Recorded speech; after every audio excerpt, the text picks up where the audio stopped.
আড্ডা দিতে দিতে 14,000 15,000 টাকার একটা মাত্র মোবাইল টিপতে টিপতে কয়টা বন্ধুদের আড্ডা দিতে দিতে এক ওয়াক্ত নামাজ পড়তে পারলা না। একটা অটো ড্রাইভার সামান্য একটা অটো চালাইতে গিয়া এক ওয়াক্ত নামাজ পড়তে পারলা না বাপ।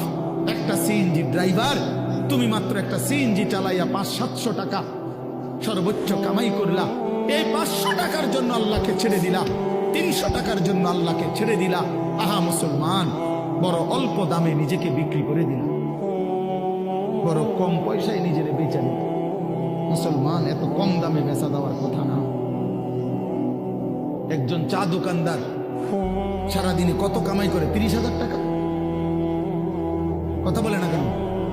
একজন চা দোকানদার একদিনে কি 30,000 টাকা কামাই করে? কত? 500-700 টাকা।